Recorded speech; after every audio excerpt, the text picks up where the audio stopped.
Hey, welcome to the Handy Guys, and we've been doing a series on smart devices in the smart home. We already covered some of the aspects of the Philips Hue bulbs and integration with the SmartThings hubs, and once you get things integrated with the SmartThings hub, which in my opinion is key, right? Using something like that. I think that's what we're learning, yeah. And then you can think about looking at using Alexa or Google Home. Right. And we'll show you more of that in upcoming episodes. All right. You know, how so what we're going to do, Paul, is we're going to go up, we're going to go to your dining room, and we're going to wire this switch to control your dining room lights. Right, so here's another option, and that is not to have to spend a fair amount of money on expensive smart bulbs, but actually put in a smart switch. So this switch is going to control a chandelier that has, I don't know, 6 bulbs on it, I think. Yeah, 6 bulbs.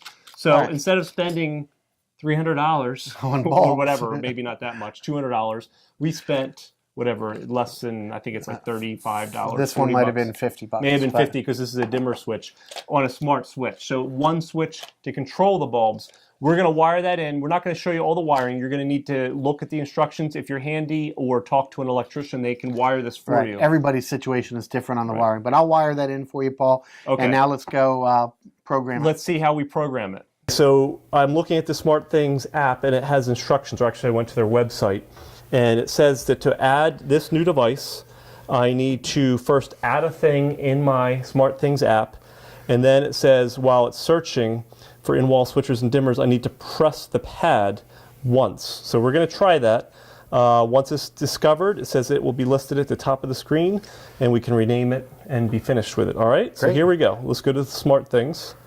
Let's see if I can find it.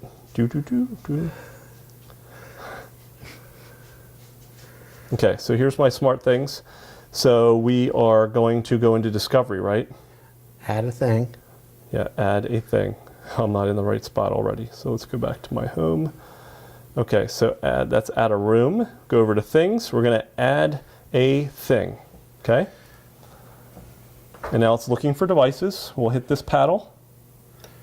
Of course, it goes dark. Let's turn it. There it is. Sees Leviton Universal Dimmer. There you go.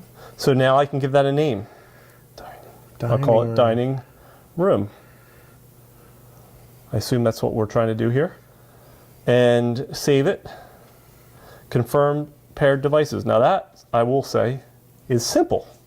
All right, so go to Automations to personalize routines. So now I can go to my automations, and I can add, I assume, a new routine to turn on Dining Room. So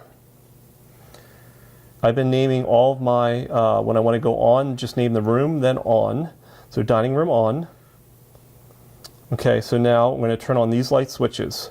And there's Dining Room. Done. And we'll set the dimmers. We're not going to change those. Maybe we will. When I set it on, I'll make sure it goes to 100%. Turn off these. We're not going to touch that. Change the mode. Not going to change that. And I think I can save it. And then we'll make the same thing for Dining Room off. So let's see. There's Dining Room on. Add a routine. Should have done this first. Dining. And of course, Paul, you can get more complicated. As we get more and more into this, you can have it turn other things off when it turns the dining room on, or you could have it turn on rooms and lights in the kitchen at the same time, or dim the lights, or whatever. Okay, so now I've set those routines. Let's see if they actually work, that I did it right. So I have Dining Room off, Dining Room on. I'm going to hit Dining Room off. And it worked. There you go. First time. Dining Room on. And they go on. So then the question will be, does it work with Alexa? All right. So that's always been the tricky part, Paul, is we get these things to work with the hub, with the app, but then transitioning over to Alexa or Google Home, that's another piece of the puzzle that sometimes doesn't always connect. Okay, so I have my Alexa app open, and now I got to figure out how I make that skill, that automation. Next show. Yeah, we'll do that on the next show. Figure out how we get Alexa to turn on the lights. I don't think it's difficult, but we'll do that on the next show. Thanks for watching The Handy Guys. Thanks.